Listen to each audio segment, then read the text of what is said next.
Welcome to another edition of 5-Star Pro Wrestling Reviews, past and present. I'm doing the G1 primer. I've got a guest on here with me for the first time, and don't think he's ever done this before. So luckily it's really easy. So this is Adam. It's good to know. Good to be here. This should be fun. This will be my first time doing any kind of, YouTube wrestling show whatsoever. So we'll see if I fall flat on my face here, but, we'll talk some wrestling, have some fun. Got my incense burning, got my chakras in line. I'm ready. Perfect. All right. So we're going to be going through the G1, which I believe it starts on July 15th. So we're coming up, today's July 4th. So we're middle of next week or something that it starts, which is crazy because it feels like, I don't know, there's been so much wrestling lately that it's almost, I haven't forgotten about it, but it almost feels like it's lost in the shuffle with all the stuff going on with, AEW's got the Wembley show and WWE. It's more than just the years flying by, it's already G1 time. We're already like halfway through the year and everything, but there's definitely been a lot going on. Still feels like Forbidden Door was yesterday. We're still kind of coming off that as well. Yeah. So a lot of stuff in the works. Big summer in the wrestling world. So out of that, I mean, obviously there's a lot of stuff we could certainly talk about, but we're going to go through the competitors and the blocks. And I didn't make serious predictions as much as I'll just give a loose prediction as to how I think things are going to turn out. And obviously it's the G1. So it's usually there's a couple of people that the storyline can point to or their storylines can point to saying, hey, it would make sense for them to win and then go to Wrestle Kingdom. Obviously a couple times, what was it in 2019? Ibushi won, and then he lost the briefcase to Jay White, and they ended up they did the 2-night thing and ended up being Naito that left with the belt. But that was, culminating his big 6-year storyline arc, the third time he got a title shot at Wrestle Kingdom and he finally won. But yeah, I up front, I'm going to tell you, I always get the years mixed up of what happened when. Which is I'm a history major, so I mean I just never quite got the whole date thing. But I definitely remember the year you're talking about, at least. Yeah, because that was the last really good G1 before COVID, because then the next year it got delayed dramatically. Because remember, it was already going to be delayed in 2020 because of the Olympics, which those got delayed a whole year. So they did the tournament starting in September. And I mean, it was certainly better than any other wrestling that was going on at the time when you say there were no crowds. But I found that watching wrestling with no crowds is very hard. My wrestling watching dropped dramatically during that time period because it was they might have been doing really awesome stuff in the ring. And I mean, I watched most of that G1, but that was the first time in years that I hadn't sat down and literally watched every G1 match in the tournament. I basically picked and choose the ones I heard about, but no crowds don't do it for me. And silent crowds are a little iffy. So the fact that they're all back to full strength and New Japan is, bringing new guys up, and it's not the same people in the main event constantly, even if those people are still, extremely good. But I think after this G1, there might be a couple of names of high level guys that are going to start to be moved down a little bit in place of these younger guys, which, I mean, that's how it works. So not surprising, but. Yeah, I think, I mean, it's funny to talk about COVID in a wrestling context and say how the poor wrestling business, COVID, but at the same time, obviously every company was affected, right? But New Japan really, I feel had the worst run of it. They had the worst time adjusting to it and kind of rolling with the punches. I think honestly AEW did the best. That was really kind of, I know I don't mean to derail us. I know we're here to talk about the G1 and all that, but just kind of quick, that was really such a key time for AEW. They were so just young and still coming into their own at that point. I mean, they very easily could have gone under with all that going on. But they really did like roll through it. And, you know, that was at a point when I thought TK was doing an amazing job.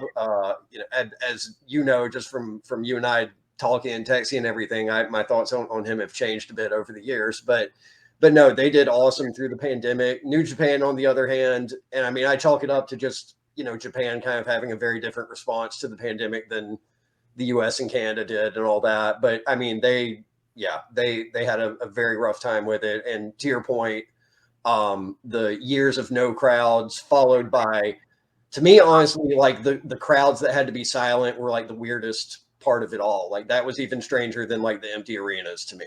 No, I just love the idea of the fact that if you tell the crowd in Japan that they can't make noise, right, they follow it to the T. They totally do it, and there's no way that shit would never fly in America. 99% of people would be like, "Fuck you," and just start cheering. Right.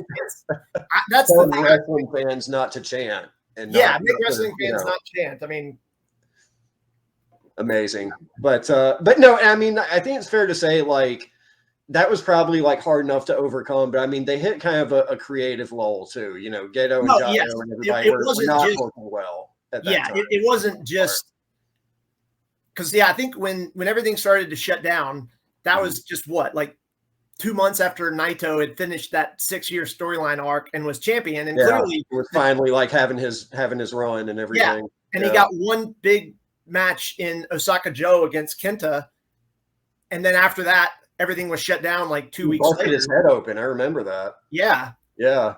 And like, you know, and then at Dominion, Evil beat Naito for the belt. And that was probably, for me, that was about the darkest period of New Japan, having to watch. I mean, because before. That really was the turning point, the beginning of House of Torture and all that. And, yes, House of Torture. I can't say enough how much I absolutely despise everything they do, especially because of the fact that before it, Evil was actually a decent wrestler, and Show is a great wrestler, so he's the biggest casualty in my opinion. But yeah, that was when you're not wrong. Like the one thing I'll say about Evil, even before, you know, back when he was in Los Ingobernables and everything, like he still, like his matches were pretty formulaic a lot of times. You know, like he had his spots and everything. Like it's kind of sucked. Yeah, I mean everybody does to an extent, but his matches were just very. They could anyway be very like paint by numbers at times, right. You know, but he could work. Like he put on good matches. Oh, yeah. I mean, if he was in there, you know, with Okada or, you know, somebody who's going to be a good match. Nowadays, I wouldn't know if I would say that because you're going to have what? Yeah, you're going to have the heel fuckery. You're going to have Dick Togo trying to choke Okada out or whoever with the Garrett and, you know, rip his head off. So right. I do like that that's been phased down. Well, it's been kind of an ongoing complaint or sort of an ongoing point of debate, I guess, maybe, because it's like, you know, obviously there's always going to be a place for chicken shit heels and cheating. You know, that is what wrestling's about, even in Japan, you know. But I do like, I mean, obviously it's been completely overkill the way they've been booked and the way, you know, like you say, it's a shame to see somebody as good as Show, you know, kind of be restricted. And it's like, you know, on the one hand, he's like super young. He's still got plenty of time, and it's, you know, he's getting to do something different. They all say that it's funner to be a heel and all that. So, you know, maybe there's kind of that angle of it, but it's always, I don't know. I've kind of grown to appreciate the fact that like, it's just kind of like, you know what you're getting with House of Torture. Like, you know, if you want to go take a piss break during that match or whatever like that, or if you're just in the mood to see like some old school, like Southern heel wrestling kind of stuff, like, which Gedo is a huge fan of. So I'm not surprised he books that stuff. I think he said before, he tried to base a lot of his booking off of like the Attitude Era, which sounds hilarious because when you translate that over to a Japanese audience, there's a lot of parts of that does not work. But I don't think. I think it's more like just New Japan in general. You don't necessarily think of that so much, you know, because I mean, it's pro wrestling's like expanded, I guess, beyond, you know, DDT, all that kind of stuff. Like, you know, they do kind of have that aspect now, but yeah, I mean, it's it'll be interesting to see kind of because House of Torture just has Evil in the G1 this year, right? He's the only one. Yes, because Shove's not in it. He's still considered. He's a junior. Yeah, he's coming off the best of Super Juniors anyway. Yeah. Yeah, so like, no, I think that's it. And then, I mean, some of the Bullet Club people, I don't know if they're in House of Torture or I don't know if, I mean, there's basically like, is House of Torture still a part of Bullet Club? I mean, I got tired of Bullet Club years ago, not for any reason other than the fact that it's just been done to death and it, you know, there's not a lot else you can get out of it, but they sell T-shirts. No, they sell a shit ton of T-shirts, and so New Japan's not going to shut that down anytime soon. I just think talking about the booking and all that stuff, I think because in 2020 when things, you know, when New Japan did, they shut down for like 2 months or something. When that happened, and then obviously they came back and it was a rough go. I thought that because Gato had been doing great booking going back to like 2011, because that was when I jumped on New Japan. And that was when Tanahashi was truly the ace, and Okada was coming back soon, and Nakamura was still there, era, if you will. Yeah. And the fact that that continued all the way up through 2020, where I still thought the booking was, I mean, obviously most of the shows are great, and the booking very rarely was there something bad. I figured, hey, that's almost 10 years of a great run of booking. And I've always read that, I mean, everybody burns out on anything creative eventually. And I think it became clear over the last couple of years that Gato was looking for stuff. I mean, obviously he was handicapped by having no crowd or the crowd not cheering or something. But the fact I was ready to accept that the glory period of New Japan in the 2000s was over and they were going to go back to just kind of leveling off. But this year with Wrestle Kingdom, I was sucked in enough that I'm like, well, no, maybe it's like Gato is risen from the dead. And I'm not saying everything he books is perfect. And a lot of what we watch is good because they're incredible matches, which may not have anything to do with the booking, but. No, I definitely agree though. I mean, they're back on a hot run this year. It's, you know, and it really did coincide with the whole, you know, crowd restrictions going away too. It was fine. It was kind of just like, you know, that albatross was off everybody's neck or whatever, and they could just go back to business the way it has been. And it's been great to see that, just obviously from a fan perspective. But I guess pulling it back and talking about Bullet Club for a minute. Because I agree that like at some point, like if you're purely looking at it from like a creative narrative standpoint, like the whole angle should have been scrapped at some point in the past, right? You know, and like and maybe people have different ideas about when that would have been. Like some people would probably even say like, you know, back when Prince Devitt left, that should have been it, or you know, when AJ Styles left, that should have been it, whatever. But you know, but like we say, they move merchandise. Bullet Club's going to be around until that changes.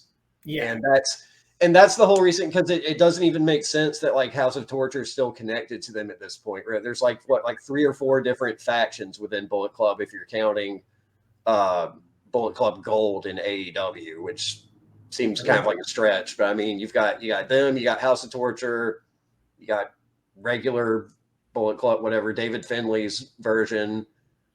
You've got the little War Dogs group that seems to be kind of like a subgroup within it, you know, kind of like the Elite started out or something. Yeah, they're kind of like a subgroup of the Finley faction, right? I mean, I think mostly the young. I mean, they got Clark Connors, Gabriel Kidd, Alex Coughlin, and Maloney, and Maloney too. Yeah, dude, definitely love that guy a lot. I think I'm liking that and everything. It's a little bit like it's, you know, it's a little basic in terms of just like they're just heels because they come out and like curse and yell and stuff and like that, you know. But like, and their whole little catchphrase they're trying to get over, that's my dog for real, like that. Yeah, come on, you know, like a little cringe. But I actually missed that. That sounds. Oh man, yeah, they've been because they. somebody did that at Dominion, I think, but they've definitely been doing it on the little like Road to shows and everything. Which those are worth watching, by the way, if you haven't checked them out. But okay, I have not. I probably should, because I know it's probably previewing all kinds of G1 stuff. But well, they're getting all the like new. Oh wait, there's a show today in Cork, and it's like a July 4th celebration. Yeah, that's going on as we speak, I think. Or well, not as we speak, but I guess as we slept. Yeah, is that where they're doing Moxley versus Jun Kasai in a death match or whatever it was? It's like I think it's a tag. It's like like Mox and Homicide versus Kasai and Desperado, maybe. That would make sense, just because they were kind of linked together. But that's nuts. Yeah, that is crazy. Like, I mean, I have a feeling. I mean, Jun Kasai is like man, completely fucking crazy. Yeah, Jun Kasai is like the Gigi Allen of wrestling at this point. Like, yeah, and so like I'm sure Moxley would love to get in there and see who could actually bleed more. So I mean. Well, when was Mox in Despe's death match? It was like earlier this year. It was. Oh, I don't remember. It was either earlier this year or late last year in the United States. Yeah, so I had missed that completely, and I finally saw highlights like somewhere. It may have been on New Japan World or something, actually. And Jesus Christ, like that, like Moxley's insane, dude. Oh, he's totally insane. Yeah, especially for someone who doesn't need to be doing any of that. I mean, he's probably got more money than he could spend, and he just loves to do it. He's fucking crazy. But no, and so also, and I don't remember, this might have been as much as 2 years ago, there was a death match between Desperado and Jun Kasai, not on a New Japan show. And was that where he broke his jaw or whatever? Yeah, something like that. And that was where, going into the match, Desperado had made some comments about, like, he was okay with dying in the ring. Obviously, this is in character, but he was okay with dying in the ring and all this stuff. You wonder, man. No, it was in character, but I know a lot of people who, former or current wrestlers that would certainly say that and be dead serious. But I remember Sandman saying that a lot. Yeah, that's the first person I think of from like the late 90s, and the fact that he's still alive is a miracle. But yeah, right. Totally different story. Maybe we'll review an ECW show one day, but that'd be fun. We should do that. Yeah. And so, what was I just saying about? Yeah, I'm derailing us. No. I figured this would happen with my. It's just kind of we're freewheeling show with my ADD ass. This is no. This is good. I like going off on tangents. Right on. So, I guess we were talking about Bullet Club. Maybe we can go back there. Yeah. I like Coughlin and all those dudes because, I mean, it is a little odd to see them in Bullet Club. I guess it kind of makes sense that Finlay would have recruited them right out of them, graduating from being a young boy, because a couple years ago, that was what he did. I mean, I like it. Besides them being a little bit corny, like I mentioned, you'll get better at that. I mean, they will, and they still they're still working as the bad guy Gene, that whole role and everything. So that's fine, and they're looking good in the ring and all that. So just minor complaints, but I still, and this is something else you and I have talked a lot about offline, I think, but I'm still just not buying Finlay as a leader. It just seems, I don't know. It just seems like they kind of almost gave him Evil's old entrance gear or something, and now he has a shillelagh, and I'm just not buying it. I think he's in a much better position than he was 6 months ago, but I don't think people take him super seriously as the leader of a group that's been around for that long. I mean, compare David Finlay to Prince Devitt, AJ Styles, Kenny Omega. Compared to Jay White. I mean, it's really not a fair comparison. But when Jay White first took over that and was using that character, I didn't care for that much either. He eventually got that character very much to work, and I became a big Jay White fan. But when he first came back as the Switchblade, it wasn't really doing it for me. But I told myself, give him time to grow into the role. And I mean, geez, he definitely did.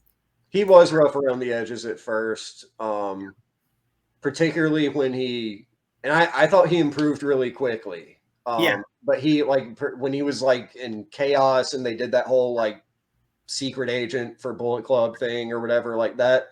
Yeah, like I wasn't quite buying him back at that point. The main thing I remember from him at that period in time was that show they did in California or whatever when he like knocked the railing into JR. Oh yeah, Josh Barnett got all pissed off and punked him out in the ring and jumped in the ring. Yeah, yeah, and like I mean that I get there's a lot happening there, and there's a lot you can say about that and stuff. But I thought it hurt Jay White like as a. I mean, he was kind of supposed to be a chicken shit heel and everything, but it still kind of was like it was very awkward there, Yeah, and now JR and Jay White work for the same company, so I assume that. And the other person in the mouse match was Juice, so yeah, that's right. They all work together, and I'm sure. I read something that obviously it was an accident, but they. In the back, they probably grew up listening to his voice. They probably apologized to JR like 10 times. But the problem is that New Japan and their guardrails are just, it's like they set them up in an attempt to get somebody hurt who's not in the match. You can tell that's from a company that comes from a country where people don't just sue everybody at the drop of a hat, like that. Because there's been so many times like, fans have gotten like knocked into there and everything, and it's like they just kind of have to be cool about it, I guess. And didn't Tama Tonga like choke somebody one time or something like that? I think he the guy was yelling something and he went into the crowd. I don't think he. I need to look that up again. Yeah, I need to look that up. I don't want to speak incorrectly, but it was definitely a weird situation where he went and had some interaction with the fan that was not your normal interaction. Yeah, like he didn't just yell back at him. It got like that close to getting real, or at least he literally confronted him. Yeah, like it looked like beyond a work, like somebody got a little angry, And so that's one thing I've always loved that about Japanese wrestling. Like, remember when Stan Hansen used to come out and he would be swinging the cowbell, the rope? Yeah, and people just had to get the fuck out of the way. It was understood. If you got hit, it was because you didn't get out of the way. Brody be swinging the chain. Yeah, a lot of people would, if they got hit by it, they would take it as like a badge of honor. And it was, so the last thing that was going to happen was somebody who was going to sue. But yeah, all that to say, like the guardrails don't really seem like they protect the fans so much as they're an actual hazard to everybody around, Especially when they hit one where the door swings open. Yes. Like I've seen a couple of those where within like 6 inches of where it swings, there's like a 3-year-old child standing in Japan. Exactly. And it just barely misses them. It's like I'm sitting here laughing about, children getting injured and everything, but this is just what we've come to, I guess, I don't.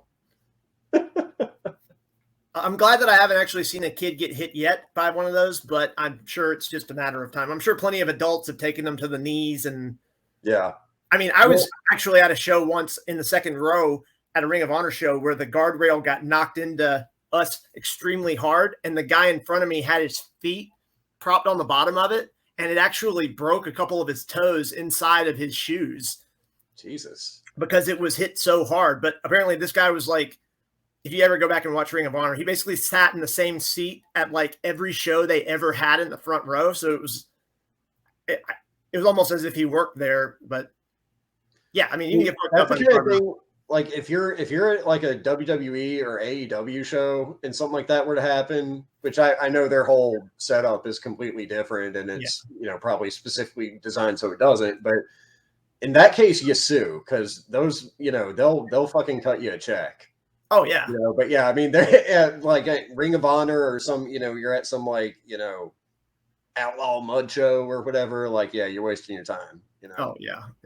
And you gotta just expect like some shit's gonna go down. And it makes it more interesting when that happens anyway. So yeah, I really got to start getting to some of those around here.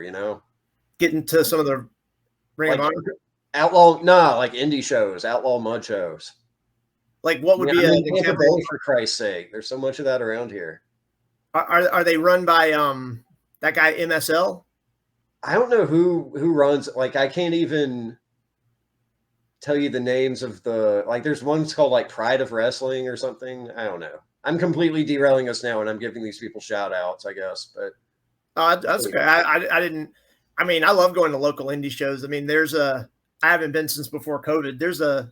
Or they may have closed down during COVID, to be honest with you. But PWX is a promotion based out of Charlotte that, it's indie wrestling, but they have a big enough of a budget that they fly some of the bigger indie guys in for each show to where it's a good show, but it's definitely on a lower level. And I wouldn't quite call it an outlaw mud show, but it's not a whole lot of steps above that. I mean, especially in comparison. I want to just think of it that way, though. I mean, I would actually like to go to a real outlaw mud show and see exactly.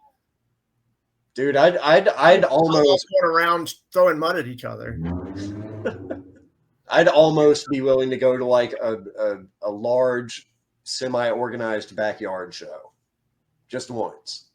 I mean, yeah, I would totally do that. That's the bucket list. Yeah, I would do that. Yeah, especially if I didn't have to go too far out of my neighborhood. I mean, the places we live, we should be able to make that happen, I feel like, but who knows? I mean, I've got a decent backyard that's fenced in. I just don't have a wrestling ring. Oh, you're thinking about putting one on yourself? No, not really, but I'm pretty sure that wouldn't go over very well, even though that would be fun to try at least once.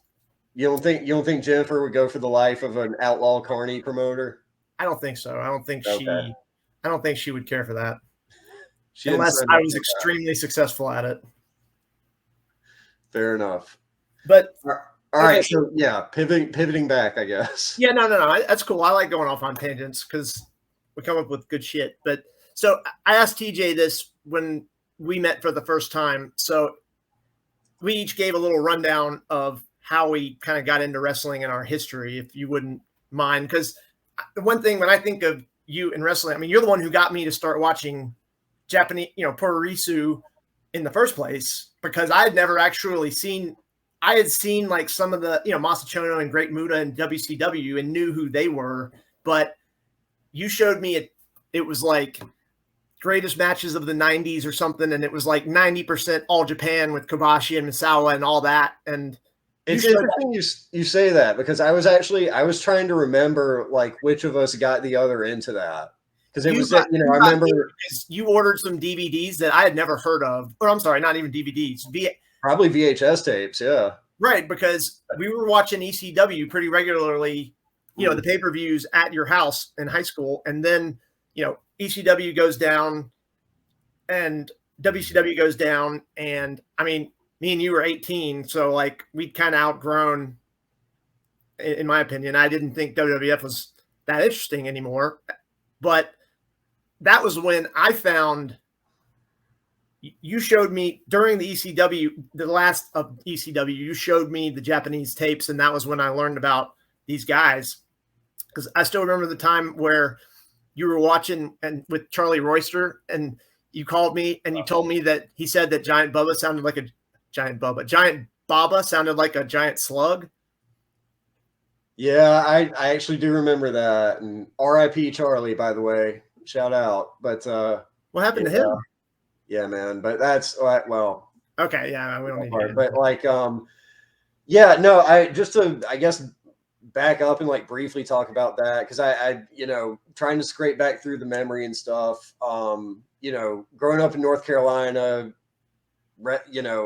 Greensboro, big stop on the circuit for NWA back in the day and WWF. But like. I was trying to, I've got like really early memories of being, like roughly 6 years old when I first started watching it. Yeah. And I remember, I'm pretty sure I was watching like, my early memories are really vague, but I remember lots of Hogan, lots of Ultimate Warrior. And then on the other hand, lots of Sting and lots of Ric Flair. So I was watching, kind of both companies and all that. And then at some point, I've got like a history of being kind of a lapsed fan at different points, and like, my attention kind of wandering away for a few years, then getting back interested in it. Right. So like, yeah, so I watched it when I was like a real little kid, then kind of lost interest, and then regained interest during like the Monday Night Wars. I remember seeing it like at summer camp one year. We were watching like Nitro, and I was like, holy shit, this is actually pretty good, So got back into it then.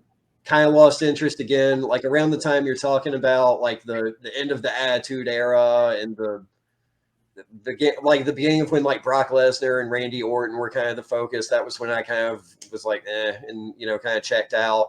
Yeah. So I missed most of like Ring of Honor's big, glory years and like TNA. I pretty much missed all of that, and New Japan's like dark period where they, like almost fell apart. Right. And then I remember like getting back into it. Oddly enough, like around the time CM Punk did his pipe bomb promo, because people were actually talking about it at work. Really? Yeah.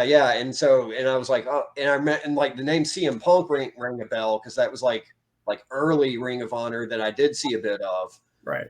And I was like, whoa, what, that guy's in WWE now? That's crazy. And so like I like went and like looked into it and kind of one totally feeling WWE, like I feel like the product completely left me a long time ago, but like I was, not necessarily tuning in, but kind of like following along like on the internet and stuff, like kind of knowing like the baseline of what was going on.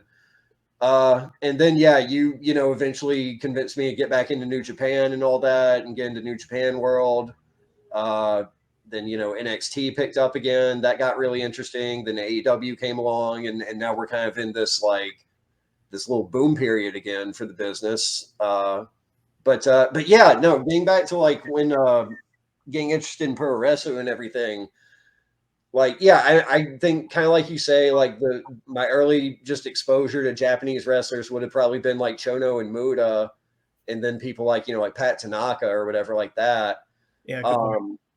And then I don't know, because we obviously both got into tape trading and all that kind of thing. We were at the tail end of tape trading because we got from RF Video, we would get that little pamphlet all the time that had all the releases in it, which I guess that was before they had all that stuff online, which is funny to think about because it doesn't feel like that was that wild to think about how it used to be done. Oh, completely. The fact that, especially compared to today, I mean, yeah, if we'd known back then there was going to be something like New Japan World where there's a big show in Japan and you could turn it on and watch it live with commentary, I would have been like, no, that's definitely not ever going to happen. So, yeah, no, I mean, even going further back, like thinking about like Smart Marks in the 80s or whatever that like literally would buy dirt sheets and stuff like that. Like that's just, I mean, you had to be obsessed with wrestling back in the day to like, you would have that your life newsletter in your mailbox once a week or whatever it was. And I mean, I have no idea if you'd had the Observer again. Right. I've been a subscriber to the Observer for the last 10 years and just read when it comes out. I usually read the parts I'm interested in on a Friday, but yeah, I couldn't imagine that coming to me in the mail and reading it from front to back like a magazine or something, or a book, I guess. It's wild and it's wild too to think of. Because, like I was kind of alluding to, like we think about that time as like, we were like tiny kids seeing these like giant cartoon characters and everything. But there were grown men who took wrestling too seriously even back then. And we're talking about what everybody was doing backstage and fantasy booking and all that shit. Like it's so like nothing ever really changes, No, obviously the core point of it is always going to be the same. You're right. It's just delivered to people in a different way or, Yeah, it's funny though. I don't know, but yeah, like however, I don't know what spawned me or what spurred me to get like whatever those initial tapes were where we were, watching like those All Japan and New Japan matches and everything. But no, I definitely remember that being sort of a game changer and just we were like, man, like this is just the presentation so much different. It's so much more intense. Yeah. And even because in those days there was no English language broadcast of New Japan, and obviously neither of us speak Japanese or anything, but there was still so much that was being conveyed through the action in the ring and everything. And you didn't have to know what they were saying to get the point of what was going on, basically. Exactly. I mean, there might be some like little nuances we weren't picking up on and everything like that, but like we understood the story being told, and contrasting that with like the way WWF/WWE have classically presented their narrative of just really, but like spoon feeding it to you and just like hammering home like this is what you should feel, and Vince McMahon being in an announcer's ear and telling them specifically what to say and all that. Like I knew I'd found what I preferred, and that's it's like I feel like I'm like a hipster of wrestling. Like I feel like I'm like an annoying guy at a coffee shop that only listens to indie rock bands and turns his nose up at like every other kind of music. That's how I feel I am about wrestling. Just no, that's fair. I mean, wrestling is a very niche thing to begin with, but then when you talk about it, Japanese wrestling or anything overseas, that's even more niche. So yeah, if you're, and again, nowadays it's pretty easy. 10 years ago to keep up with stuff like this, you had to spend money and it was a lot more hard work involved. But yeah, yeah, you still have to put in a bit of effort. I mean, we've the New Japan World app is a little frustrating. It's not the most accessible thing out there, but it's still. I mean, the way we've come, or as far as technology's come and everything, the past couple of decades. I mean, it's really pretty wild to think about. But yeah, I don't know. It's still one of those things that as much as they've grown, as much as they seem to have expanded with this, like it's still only going to appeal to like a certain group of people, Yeah, they're never going to get the same kind of fan base as WWE, and that's another thing that my snobby hipster ass kind of is drawn to, I think, to be honest. No, that makes sense. I mean, obviously WWE is probably more written for people of a younger age. Maybe not as much currently with Hunter doing it as it was with Vince, but yeah, I feel like that left me. They're going for a broader audience. That's fair. Yeah, that goes to a broader audience. I feel like once I got to be about 18, that was what I had been watching, but I felt like I kind of outgrew it and wanted to find something different. Mm-hmm. And I remember I'd watched some of because what you got were, I think you got like volume 1 and volume 2 of like greatest matches of the 90s. And I don't know because there were some ECW matches on there too that we would have not been able to see anywhere else. So I wondered if maybe you purchased it to see those and everything else was going to be like icing on the cake. And then you watch it's probably something like that. Or actually, I think ECW was just kind of the gateway to all that in general, because like, it was for me. Yeah. Well, and they had a lot of like crossovers they would do with like FMW and stuff like that. And so that was probably the real like transition for us, like, and seeing I figure that's the way. Yeah. Yeah. So that's probably what it was. And one thing led to another, And then, we watched the other matches on the tape and we're like, what is this? And it was, pretty good to say the least. Seeing Strong Style and Kings Road type stuff and everything, that's obviously very different from like the ECW FMW style, but yeah, that was very eye-opening, given what you and I guess both had known wrestling to be up to that point. Yeah. So yeah, let's talk about this year's tournament, huh?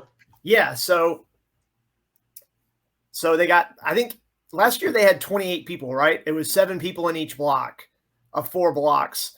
Yes. This year they're up to 8 in each block, so there's 32. So I don't think that means they can do the same number of shows, but I remember last year there were a few shows that had less G1 matches on it than others. I think now I think they can divvy it up a little bit better though.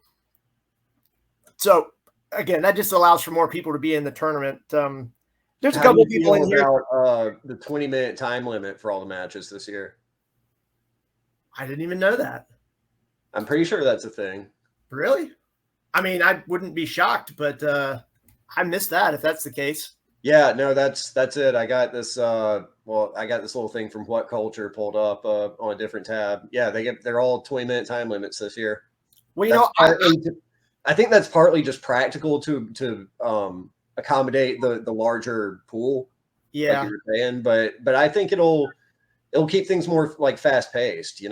I agree. It's almost like Zack Sabre and his or Zack Sabre Jr. and his belt. That's exactly what I thought of. You know what you're getting. They're gonna start out and they're gonna hit the next level pretty quickly.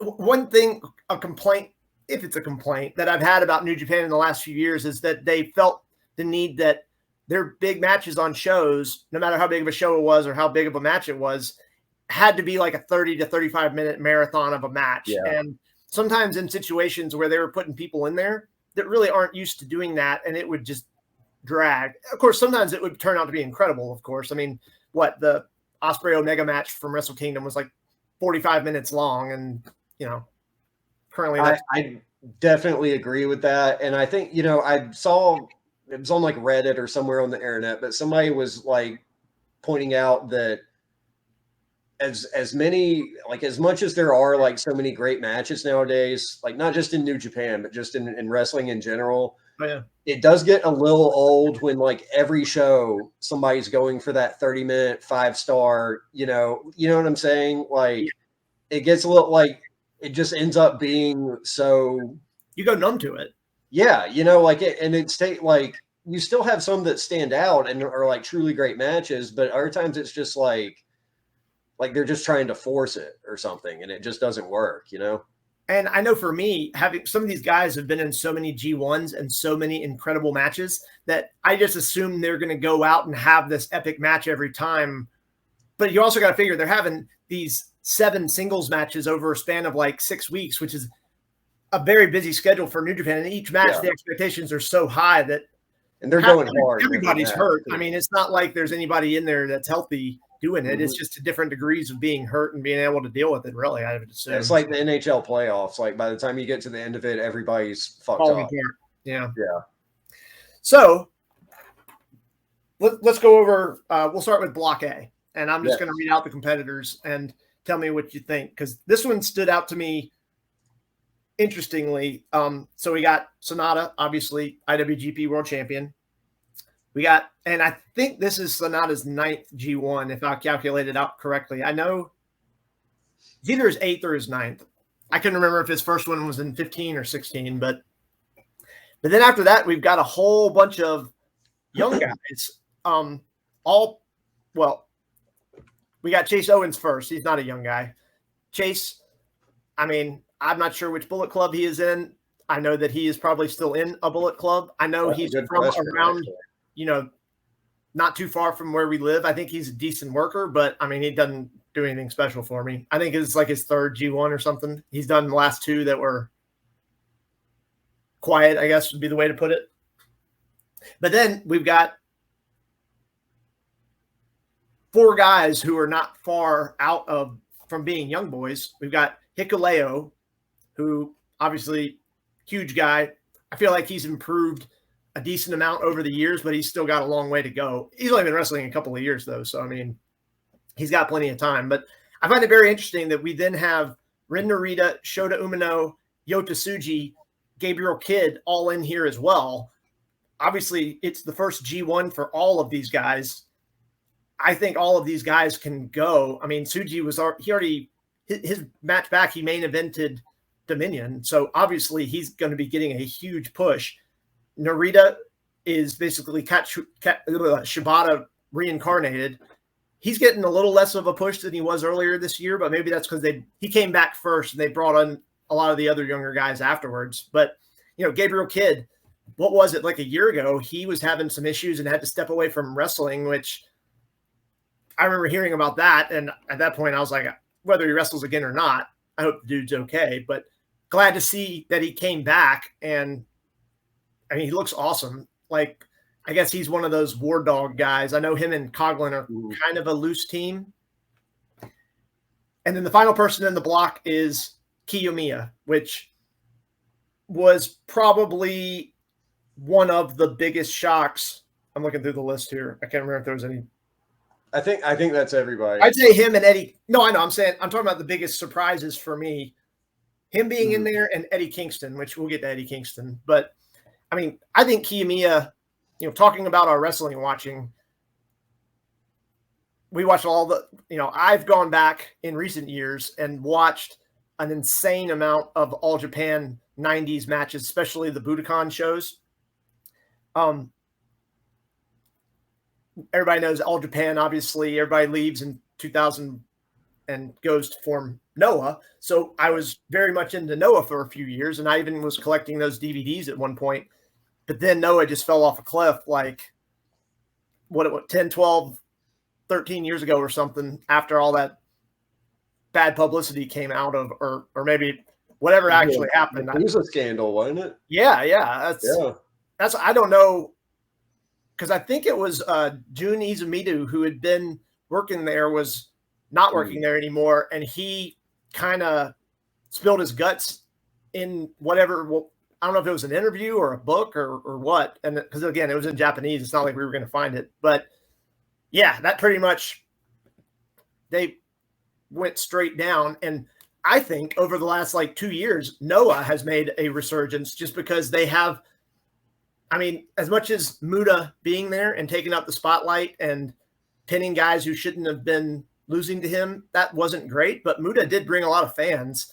And that wasn't why I started watching Noah again. Kiyomiya was one of the reasons that I started watching, because I saw him and Kino, I may be pronouncing that wrong, and, Go Shiozaki, I had already been a big fan of him. And then, I mean, how can you not love Nakajima as long as he's not breaking your jaw? So, I mean.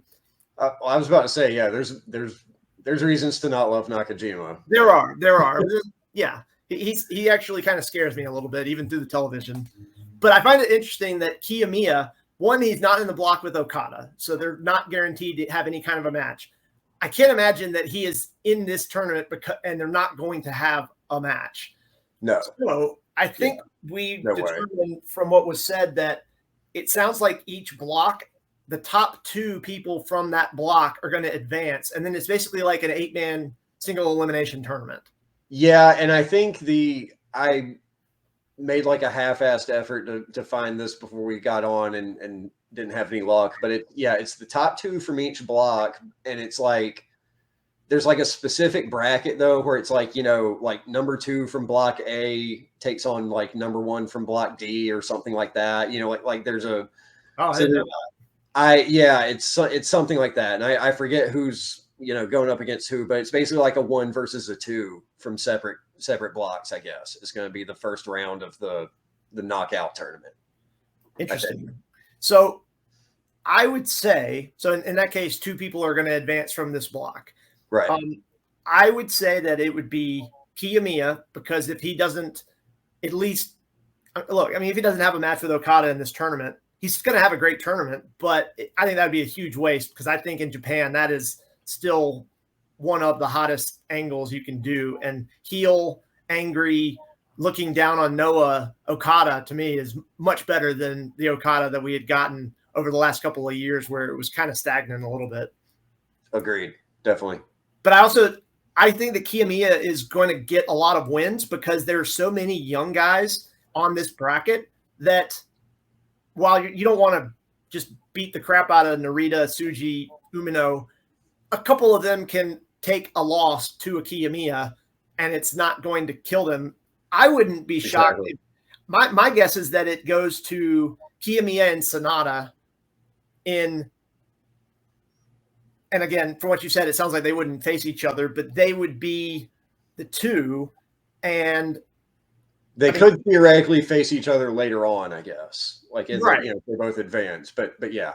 Right. So, and I'm going to also say, because whenever the world champion is in the G1, whoever pins him in non-title matches, of course, they always get a title shot. So I wouldn't be surprised if Kiyomiya pinned Sonata and actually got, King of Wrestling main event or something like that. I mean, that's what they did with Marufuji and Okada a few years ago in the first night. If not, I mean, obviously Sonata's not going to win the G1. They don't ever have, I think, or maybe once ever did the champion actually win the G1. But I'd be surprised if they did. Okada? Who was that? No, I think no, it wasn't Okada. Kensuke Sasaki did it in like 2001 or something like that. It was a long time ago. Okay. But no, yeah, anytime, all the ones that Okada's won, he wasn't champion when he did. And I'm going to say that he feels like Okada's champion even when he isn't, That's very true, actually. Yeah. I mean, like during G1 last year. Last year. Yeah. Jay White was still champion. And so, yeah, Okada beat Ospreay in the finals. But so, yeah, I would say that it'd probably be Sonata and Kiyomiya advancing from this bracket. I also think out of Narita, Narita, Umino, and Tsuji, I think one of them is going to pin Sonata to set up a title match for them. And Tsuji's already had a title match, so I don't think it's going to be him, even though he's going to be made to look good in this tournament. Umino is good, and he has a lot of potential, but he's still a little rough around the edges. I would love to see Narita pin Sonata and get to go on and have a title match with Sonata, which he's going to lose. But also, you got to factor in, if they're doing 20-minute time limits, we're going to see a lot more time limit draws than we ever have because, you know, there's a huge difference between a 20-minute match and a 30-minute match, and I love time limit draws. I think it's a great tool to use. I hate when, and New Japan doesn't do this, I hate when you get the fuck finishes with interference and DQs and crap like that. But a count out, or I'm sorry, a time limit draw is perfectly legitimate to me. I think. That's interesting. I didn't think about that, but you're probably right. Yeah. I mean, even if they just do like 2 matches or something, that would still be, you know, a lot more than normal. Oh, yeah. Oh, yeah. And they've got the built-in, like, you know, kind of narrative device or whatever you want to call it, of like why that would happen. So, yeah, that's pretty interesting. Yeah. So that would be my guess. Yeah. No, I number one, I agree with you. Those are actually going to be my 2 picks coming out of the group too. And I'm not sure who would be number 1 and who would be number 2. Yeah, that I'm not sure either because I don't know. I mean, again, Sonata's not going to win the tournament, but it's a matter of how many times they're going to, unless Kiyomiya is getting a title shot by the end of the year, I don't think somebody from Noah is going to be pinning Sonata, but I think he would be great to main event a show, and then that could lead into something where maybe him and Okada are in the ring again at Wrestle Kingdom next year. I don't know, but so I think there's a lot to consider here because so number one, I think this is the most interesting block. I agree in the entire tournament, and mainly because of Kiyomiya, because there's just a lot going on here. Like you've got the angle going on with Okada. Which you alluded to this, but I 100% agree. I think this is it's the best thing to happen to Okada's career in like the last couple of years anyway.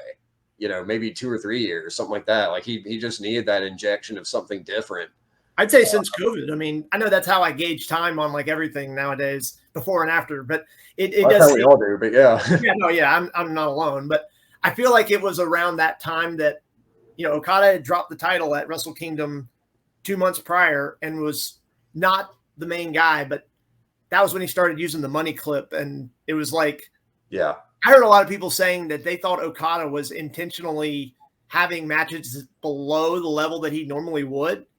And I don't know if that was like to keep himself healthy or what, but I mean, he was clearly working a different style then. I don't know that I buy the idea that he was intentionally like trying to do less the match. Yeah. You know, like, I mean, like maybe like you say, trying to work like a smarter style that's easier on his body or something. But I don't think he was making some, you know, creative statement of trying to do, you know what I mean? Like, yeah, no, I don't think so either. I did hear some people say that, but as soon as I was like, yeah, I don't know about that. He's probably just working through an injury and some of his stuff, he's slowing down to be able to continue working without having to take time off. Well, one thing that's cool about him is he's not afraid to try new shit, and it doesn't always work, you know, just from like a character standpoint. It's like relatively small stuff, but it's kind of like when you think about it big picture, it's kind of cool. Like after he lost to Kenny Omega finally, and he went through that whole phase with like the balloons and like he was acting all depressed and stuff, like that, like at the time it was weird and it wasn't necessarily like his most entertaining work or whatever if you were like watching a show he was in, but it's cool for like his character arc and everything, like in the long run. No, it makes perfect sense. And then the following year Gato stops accompanying him, because remember they did like a soft split where it wasn't like anybody turned. Gato just said that he wasn't going to be accompanying Okada to the ring, but nothing else was changing. Right. And of course, it was a couple months later that Jay White turned on Chaos, went with Gato, and that, you know, changed. That was almost like what got Okada out of his funk to a degree and got him angry again or something like that. But and poor Yoshihashi was the only one who came out to help, and he almost fucking died. And he almost fucking killed himself. Yeah, I totally forgot about that. But as soon as you said Yoshihashi, I was like, oh yeah, I do remember that. Oh man, Yeah, that's he had the Titus O'Neil moment, except he like went to the hospital. Yeah, yeah. Just glad that he didn't completely destroy his face. I forgot all about that. Was God. That's another one I got to pull back up though. Yeah. But no, like I was but so okay, so you've got that aspect of it with Kiyomiya. And the other thing, and this might be me just getting worked by the carnies again here, but did you see recently even the who I don't know if this guy actually is an official with Noah or if he's like they're like kayfabe, you know, like Jack Tunney or what, but like so somebody Takeda for Noah like made some statement that basically just like buried Kiyomiya and was saying like, yeah, if he were a big draw, we wouldn't let him go work G1 for a month. He said something to that effect. It sounds like a very stupid thing to say. I mean, it was kind of wild because pushed as their supernova or whatever he's called for like past couple of years, right? The young ace. He's still only 27 years old, and he's been world champion a couple of times in Noah. So I assumed he was going to be there. I think this program I don't think he would have gotten a program with Okada if he wasn't over. I mean, yeah. So so it's got to be work, right? Like this is all be setting him up for redemption. And like, yeah, so okay. When you think about it from that angle, like number one, he's a lock to make it out of the group. And number two, like you've got to think he might actually go far in the tournament. And I think there crazier things could happen than him take the whole thing. No, I agree. That's my prediction. That's not my actual prediction for the tournament winner. But stranger things have happened. And I don't think that would be like a horrible decision, in all honesty. No, I think, and let's be real. New Japan is so far above where Noah is. Yeah. If they wanted Kiyomiya once his contract, I don't know how contracts work. I don't know if they're a year in Noah, just like New Japan. They probably are because that's kind of the Japanese model from what I've always read. New Japan could have Kiyomiya working for them if they wanted to. I mean, he's a big fish. Well, there's a few big fish in Noah that's still considered a small pond. But, I mean, yeah, I'd be shocked if he won the whole thing, even though it's definitely possible. I would not be shocked if he went to the finals, like after maybe beating Okada in some kind of semifinal or something. Though I think it's too early for him to beat Okada in this story arc. I think Okada needs to beat him a couple more times, and then eventually but Kiyomiya gradually is moving. You know, he gets more offense. The match is longer. Blah blah blah. He's more better every time. Yeah, he comes up with a new finish finally and is able to beat Okada with that. That's how I envision that happening. But that could be interesting. Yeah, I'm going to say Kiyomiya and Sonata simply because Sonata is the champion. I don't think they're going to leave him. He's not going to win, and I don't think he's going to go to the finals either. But I don't think they're just going to leave him behind. Yeah, I think as far as the rest of the group goes, you hit on the other three former Young Lions. They're calling them like the new Three Musketeers or something now. Actually, and somehow they're all in the same block. So we're going to get to see how they, instead of them being out there with the veterans like they've been doing, and for the most part have been doing very well, especially Narita, I think. But those three know each other so well too. That's what I think. Their matches with each other are going to be awesome too. Because how many times did they work each other when they were all in the dojo?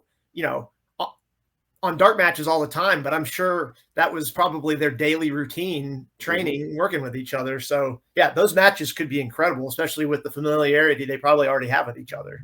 Well, and I'll just say real quick too, like that's one of the kind of smaller things that I love about New Japan. It's just the whole Young Lion system. Like it's obviously they get great results out of it. Like they really do build stars in that dojo, but it's just the whole concept of like you get so invested in the character as you're like watching them every time out. You know, you're watching them grow up almost. Yeah, exactly. You're watching them grow up as a wrestler, and you know it's always just so impressive to see them like put on a compelling match, even when they're just allowed to do like 5 different moves and everything. And it's just so cool to see. Like it's just a really cool concept. I know they've been doing it for decades and everything, but it's such a cool thing to see it in action and know that it works just as well today as it did like in the late 80s, early 90s, Yeah, no, it's been the same probably going back to 1972 when the company opened, or at least around there. But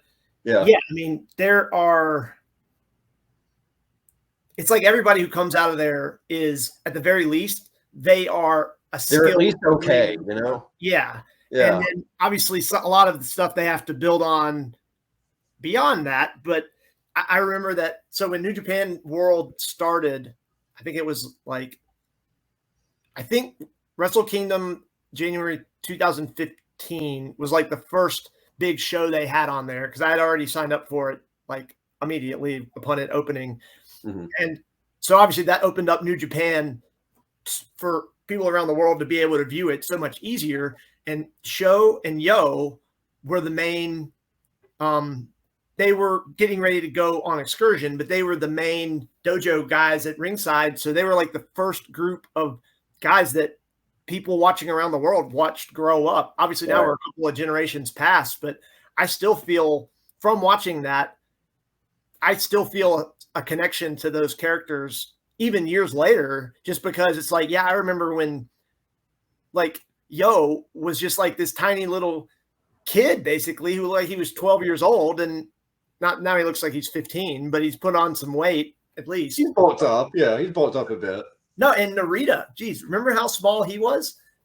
And because I remember seeing that he started in the dojo and he was like 18 or 19, and between then and now, he's actually grown like 3 inches. So he wasn't even done growing yet. He was always kind of the runt of his group, like, and now he looks kind great. Of like the little scrappy guy. Yeah.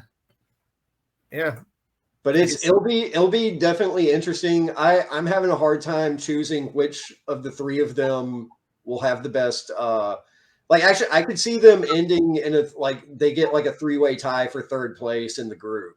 I could totally see that. Yeah. Like, I think that'd be kind of cool booking, but yeah, it's hard to. I think I'll pick Narita in terms of like who will have the best performance.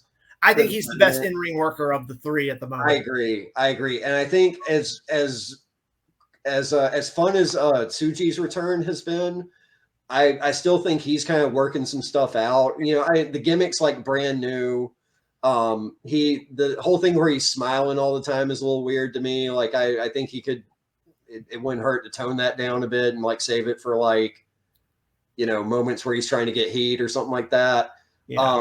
And Shota Shooter, like you said, he's still kind of finding his way. And I mean, I think we all know he's going to get there. Because number one, he's got the talent. I think he is going to make it just based on that, if nothing else. But number two, like, New Japan's not giving up on him either. Like, they've invested him. His dad is obviously high up and well thought of in the company and all that. Like, he's going to be there for the long haul. But I could see him maybe like Naito. He just sort of takes a while and ends up having to take a different path. Not to say like he'll work out in exactly the same way or anything, but just, you know what I'm saying? Like, it won't, like, his first run at the gate might not quite be ultimately what gets him over and gets him to the top. Yeah, I mean, yeah, I think they'll all three, and so I would also include. Oh, and I have to mention Gene Blast too. I still can't. Yeah, I was going to ask about.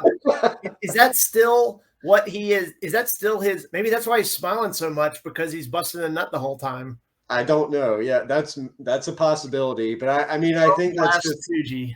It's one of those just lost in translation kind of thing. Very much I have to imagine, but I just can't. I can't figure out what the hell they're even going for with that.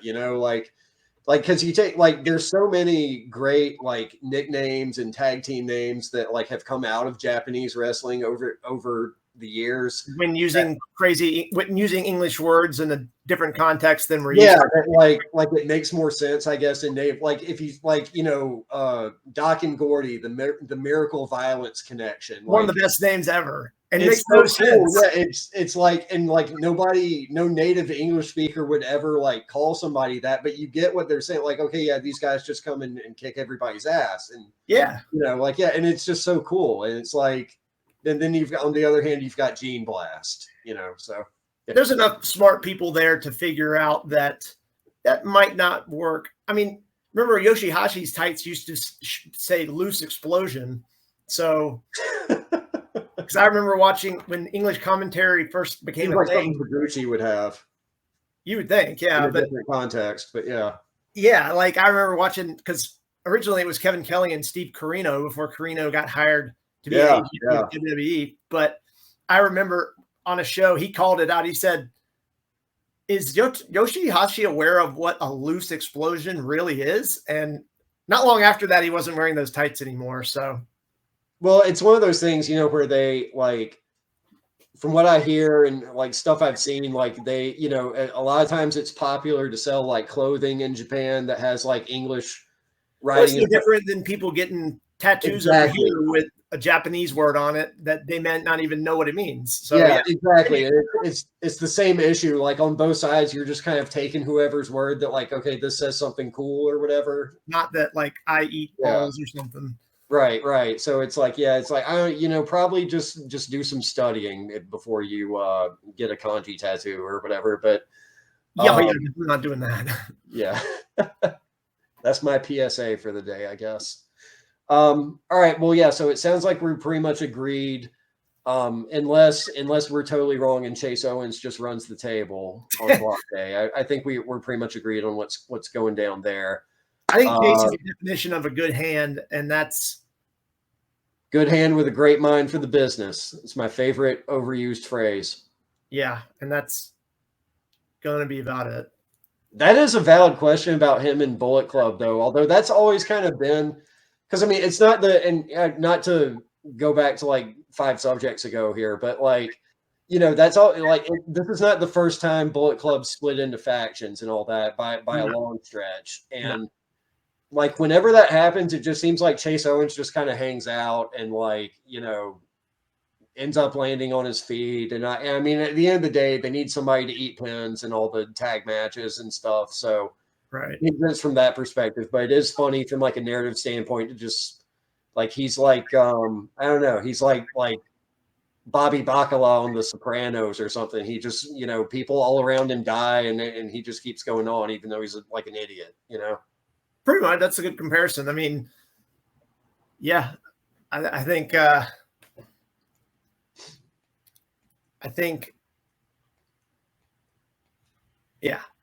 Chase he's found his niche. He's I'm trying to think of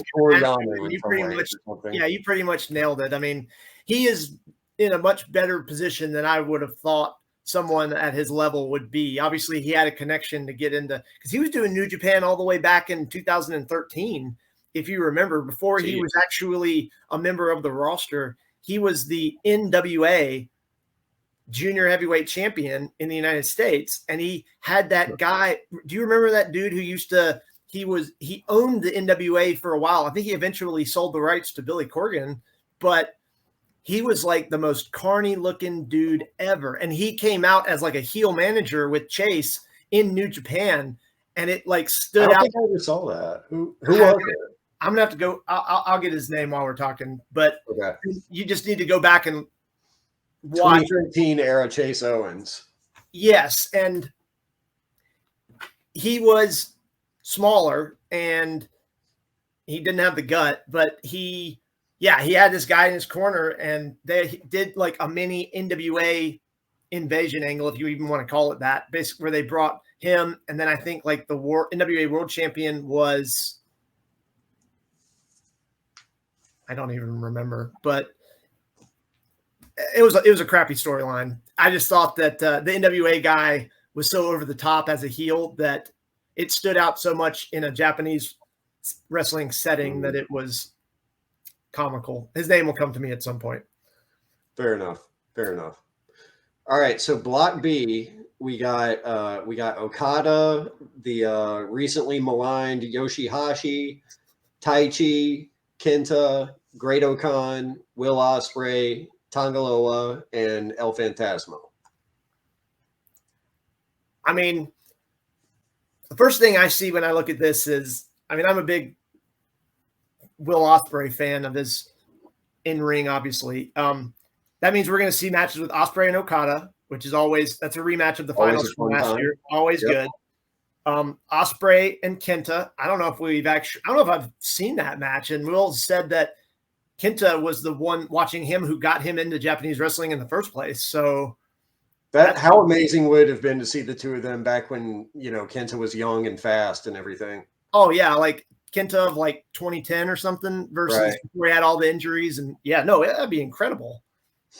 Unless Kenta would be good too, because I mean Kenta puts on a good show still. Oh yeah, no, yeah. Changed up a lot. I'm not disparaging him a lot. It's just he was at such a high level that there's no way you can have a drop off, but he's still very good. Yeah, I'm not. Yeah, definitely not hating on Kenta. No. And Ospreay and ELP. I mean, they had the feud when ELP first came in. I'm pretty sure Ospreay was like the connection that got him into the company in the first place. And I think as a babyface now, outside of Bullet Club, ELP is awesome. I mean, he was great. I like him just in general. I like the way he gets into the ring. I like his mannerisms, stuff like that. I don't know how much any of that is going to change, but he's an incredible wrestler. He wouldn't have been one of the people I would have expected in the junior division to be moved up as quickly as he was. But I mean, he was good in the G1 last year. And I think this year he's going to actually get some important wins. Yeah, I think that's a good prediction. I'm definitely a big ELP fan myself. Yeah. It's been interesting to kind of watch his character development. I felt like I do think he's a better face than a heel. It was I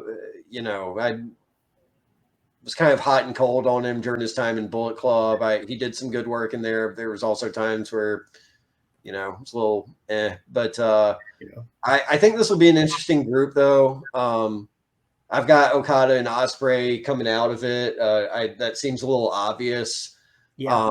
But I mean, Okada's got to come out of it.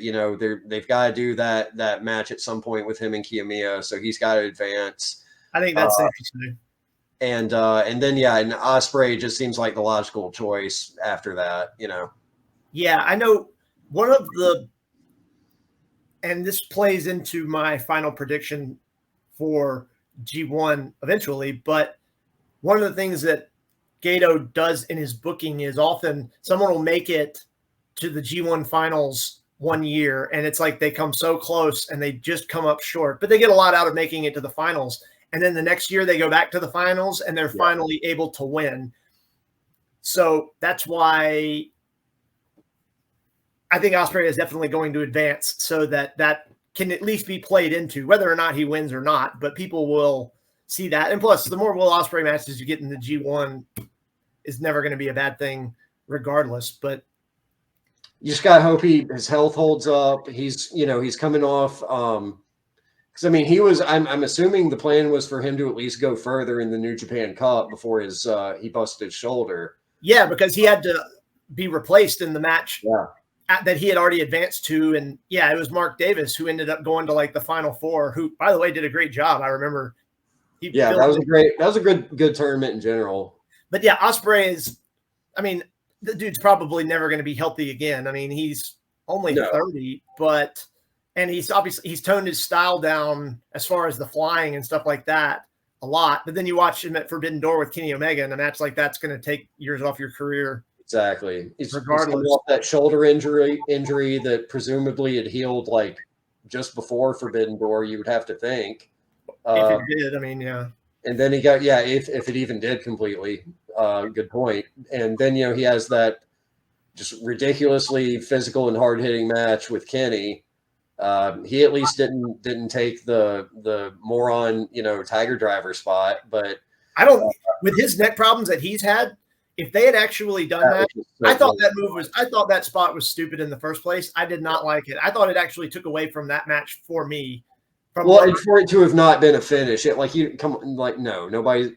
That's not a move people kick out of, and for him to just pull it off like that, I did not care for that. Yeah, I don't want to see anybody take a move like that because earlier we were talking about how much we love 90s All Japan. Some of that can be hard to go back and watch sometimes, knowing what happened to Misawa. Yeah. No, I know it happened to Misawa. Somehow Kenta Kobashi his body is ravaged, but doesn't seem to have like horrible issues. But I mean, yeah, Misawa is the one who probably took the most head drops. I mean, he at one point he was basically taking them multiple ones in every match he worked.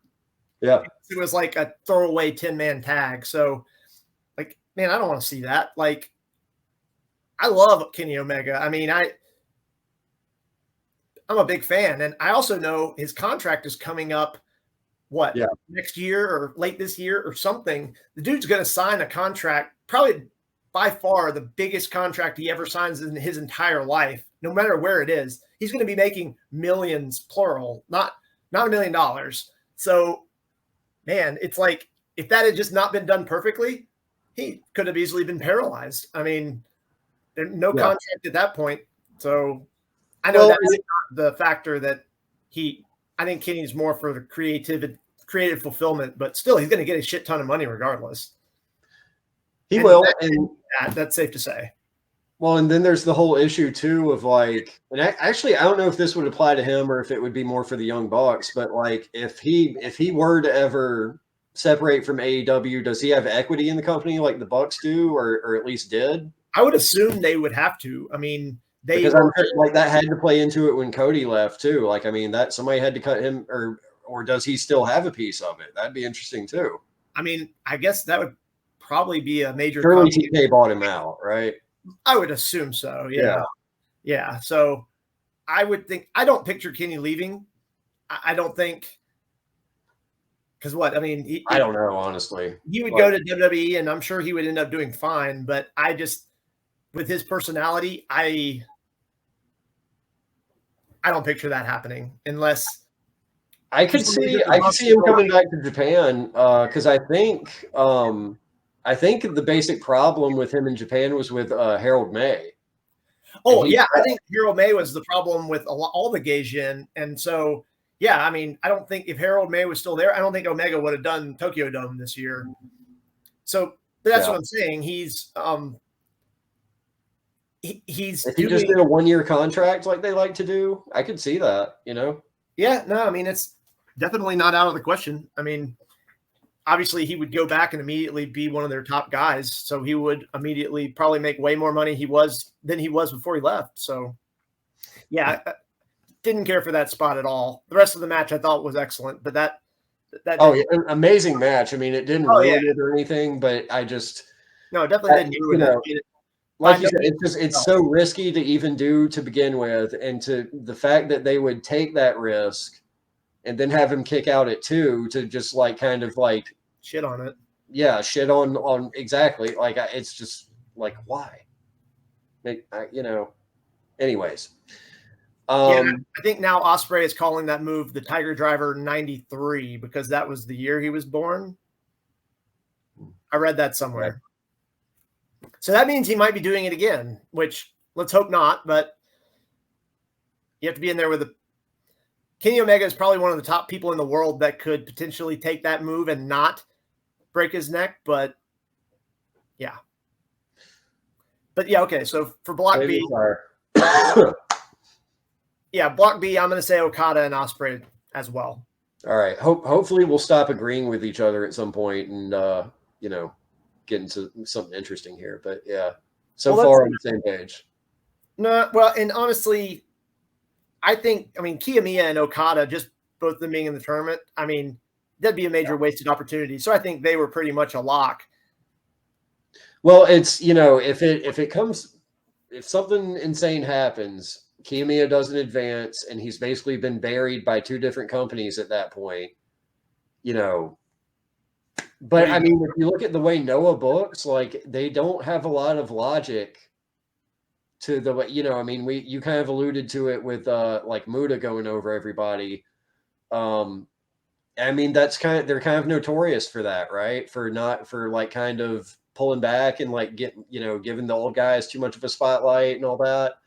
I mean, this would be New Japan booking the tournament, I guess, but if I don't know. I'm probably just, going too far down a road that just seems super unlikely to happen. But it's just, it's just been weird that like Kiyomiya, that they would kind of go this route where it's like, I get Bill saying up for a redemption angle, but it feels like they've laid it on a little thick and they've hurt him a bit, maybe. No, I agree. That's why I think he's going to go out and he's going to have awesome matches and advance, and people are going to forget about a lot of that stuff. And then he's going to have a match with Okada that's awesome, but he loses again, and it goes from there. I think he will get that big win, but I think they're still a ways away from getting to that point. Yeah, you're probably right. All right, so we like him and Sonata in Group A. We like Okada and Ospreay in Group B. Yes. So Block C is a little harder. Now, there's a lot of people in it that are obviously not going to advance, but we got David Finlay, who is being pushed pretty strong right now. I think that'll continue. We've got Ishii in his 11th G1. So now he hasn't fallen apart, but he's going to have a bunch of awesome matches no matter what. Evil, who we spoke of earlier. Shingo, who I would love to see him win the thing. I don't picture that happening, but I hope that he advances at least, because I think he's still underrated by New Japan. As he's one of the best wrestlers in the world and isn't always. On Wrestle Kingdom, he didn't even have a match he didn't have a singles match on the regular show. No, he was in the Rumble. He didn't even have a real match. He was in the Rumble. Yeah, I don't understand that. But then we got Tama Tonga, who he's been in all the G1 since like 2017, I think. Eddie Kingston, obviously his first time. We'll go into more detail on Eddie. Mikey Nichols, probably going to eat a lot of pins. I don't know why him and Shane Haste are in the tournament as tag team competitors when they're like they never do singles matches. So, like Yoshihashi in last place in every group. I understand like with Yoshihashi and Goto, they're in because they were singles wrestlers before, or whatever. I guess they needed to fill it out. And then finally we've got Hinare, who is starting to get a little bit of a push too. Not super push, but that match he had with Shingo earlier this year was awesome. What they call it? It was like the weird 2 out of 3 falls thing. Yeah, no, you had to make your opponent. You had to pin them, submit them, knockout, and a knockout. Yeah, until somebody got all 3 of those, because it was like a 45-minute match. Yeah, but no, it was good. It was a fun one. It was good. Oh, it was by far Hinare's best match ever, in my opinion. And yeah, Shingo doesn't really have bad matches anyway. But so obviously the big story here is Eddie Kingston, and I know I'm a huge Eddie Kingston fan. Considering how much he has talked about his love for Japanese wrestling over years, I'm sure this is literally a dream come true. Probably like the biggest thing in wrestling that he is ever going to has had a chance to take part in from his perspective. At least that's what I guess. I do find it interesting. I know you're not completely up to date on AEW, but they're doing Blood and Guts in a couple of weeks. And the angle is that Eddie is in the box. Yeah. And they made it sound like Eddie was going to be in there with the Bucks and Hangman, and then they would have to get one more person. But so actually, it's basically going to be like the 5-on-5 from Forbidden Door kind of thing. That's kind of what I assumed, except they could mix Kenny Omega in there or something like that. But some people that weren't actually in that match, but like, I think that Eddie is actually the date of that show, which I think is July 19th or something, whatever a couple of Wednesdays from now is. But Eddie is actually going to be in Japan doing a G1 match like the night before. So I don't think, even though he's a big part of that angle, I don't think he could physically make it back in time for that show. So unless that's like pre-taped somewhere else. That's right. I mean, yeah, depending on the taping schedule and depending on if they, if he wanted to just do like a brutal red eye or something from Japan that sounds awful, but I'm sure he would if he, I guess it could be. I don't know if Eddie's really the one to do that though, to be honest, but no, I think he's going to have a great tournament. And we're going to get to see him against Ishii and Shingo. And his match with Ishii that he had on a New Japan Strong show earlier this year was awesome. And I'm not going to pick Eddie to make it out of this block, but I think he will do well, especially because he's the lone AEW representative. And I don't think AEW or Tony Khan would want him to go and just get jobbed out all over the place. No, he wouldn't have been sent there in the first place. And I don't think that would happen anyway. But if I had to pick, I'm going to say in this one that it's Finley because he's being still pushed very strong. And then I'm going to say Shingo because he's a personal favorite and then he's going to have good matches with everybody. But I think it's pretty safe to assume Ishii's going to have good matches. He's not going to have more than his 7 matches. Evil, probably going to have 7 crappy matches, so they're not going to have an 8th.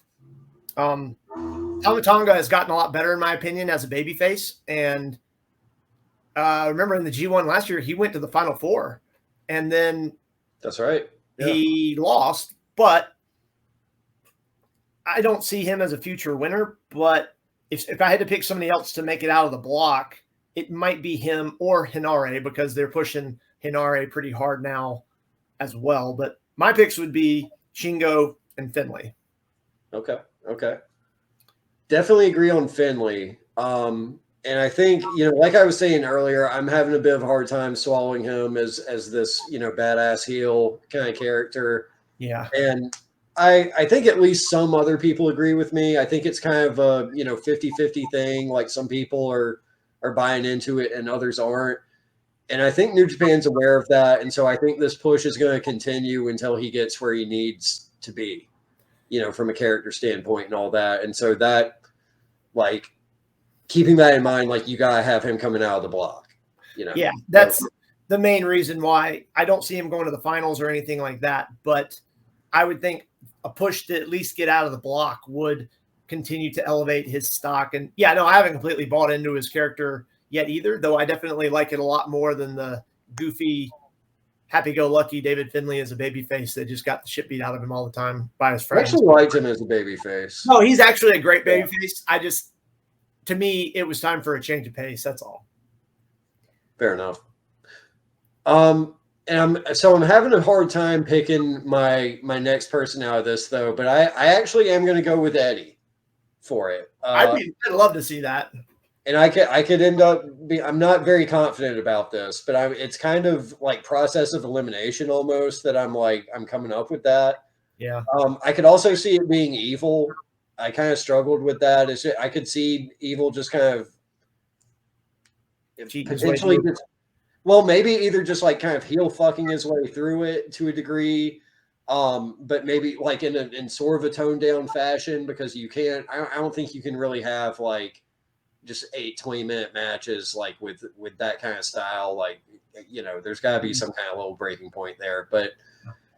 I don't know. He has been kind of presented as like the one person in House of Torture who like is potentially still a threat, not like a total chicken shit, heel. I mean, he obviously cheats constantly and all that, but I don't know. Not super confident about that. But as far as like what I've heard about Shingo is that basically he's kind of been in the doghouse for a while.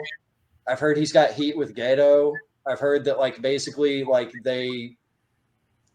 people feel like when they gave him the belt, like he didn't do a good job as champion. And there's kind of, like this big thing about that.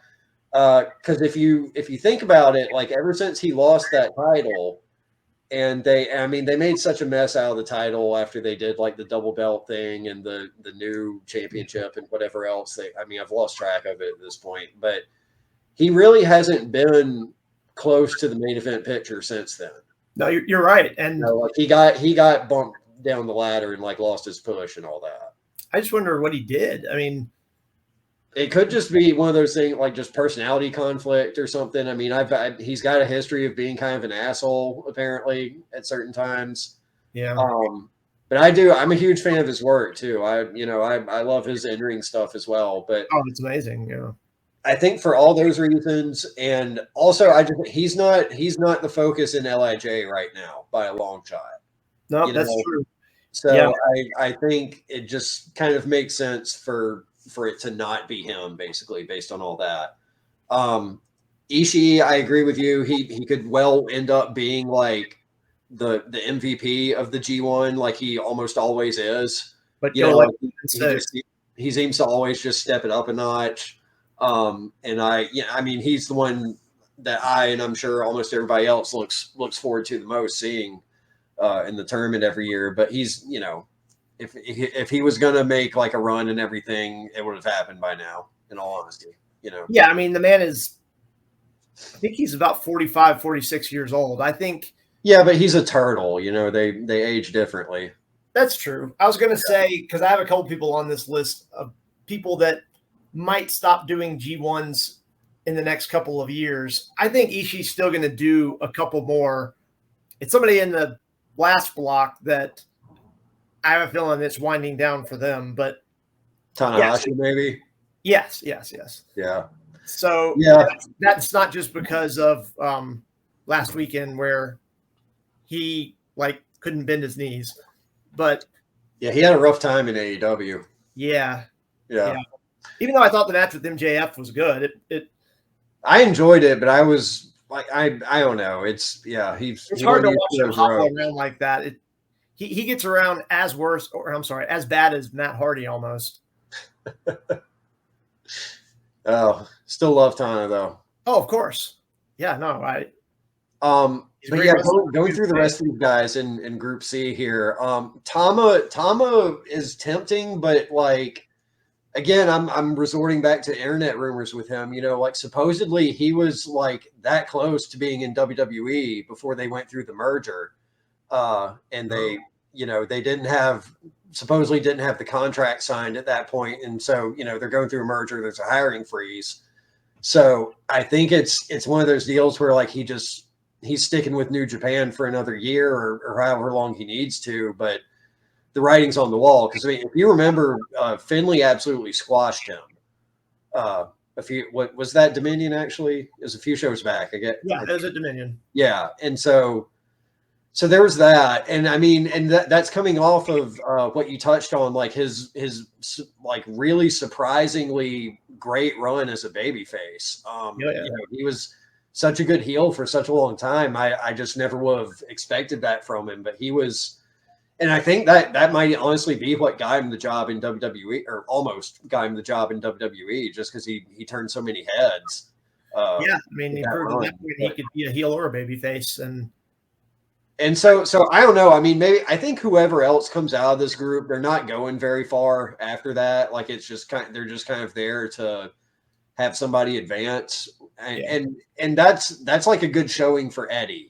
To the point you were kind of alluding to. Like politically, if you want to call it that, like that's good for AEW because they're showing like, hey, look, we showed him respect. Like we made him get through to the next round. We didn't, make him look like a chump. And the way the format is now, it could be kind of like when Moxley worked the G1, which Moxley wasn't signed to AEW at that time or anything, but it was still like clearly they didn't want to give him the ball per se, but they gave him a good, respectable run, and he got some good wins and all that. He just didn't, and he added a lot to the tournament. Yeah, and I mean the format was different there, but with this, the way the format's changed now, like you could have Eddie advance to like the first round, like the quarterfinals or whatever it would be. Yeah, and that's kind of like the equivalent of what Mox got, I think. Yeah, and that would be very solid push. Yeah, so he's going over people that actually work for the company that he is guesting in. So, yeah. And so, I mean, other than that, I guess Hanare would be the only one because Nichols obviously is just there to come in last, essentially. Yeah. And then Hanare, he's gotten a lot better. He's one of those guys that just has kind of like slowly come along. I think he's still got a little ways to go, but he's improved a lot over the last year, in my opinion. Yeah, and I mean, and to be fair, like his, not to diss him or anything, but like his ceiling is probably like mid card, right? Like, I mean, he's, but yeah, nothing wrong with that. But I mean, like that's is that a guy who advances out of the tournament over other guys? Probably not. No, and. Yeah, I think Hanare will have a good tournament. He'll probably pin a couple of good matches. Top names in that block. I think one of the matches that I'm looking forward to the most out of everything we've already said is Eddie Kingston and Shingo. I think.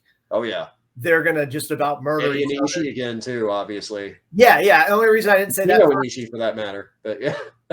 Well, yeah, Shingo and Ishii too. When was the last time we saw that?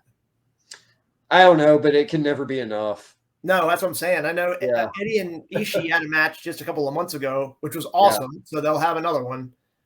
I just can't imagine the way Eddie's body is already beat up, how he's going to feel coming home. Probably a major sense of satisfaction with incredible amounts of pain. I can't imagine he's going to be feeling too good once it's done. Just that seems to be Eddie's life in a nutshell nowadays. Yeah, at least now he's making good money to do all this. Yeah, he's still got his demons and everything, and we all, you know, love him and respect him for going through that and living with his heart on his sleeve. But it's, you know, he for all he's gone through in his career, he's got to be at a pretty good spot, right? Oh yeah, I mean, a couple years ago he was saying that he was ready to go ahead and quit wrestling because he'd been doing indie dates his whole life and probably never made. He was thinking about being a trainer at the Performance Center or something, wasn't it? I'm not sure what. I mean, that would be a logical option. I don't remember what exactly it was. I just know that he was getting ready to get out because, like, he made a comment that he had even pawned his like one pair of wrestling boots to get enough money to pay the rent 1 month or something like that. So, I mean, you hear that and it's like, that's horrible. But then, I mean, I know Tony Khan has said he was a big fan of Eddie Kingston for a while, and I think it was Cody.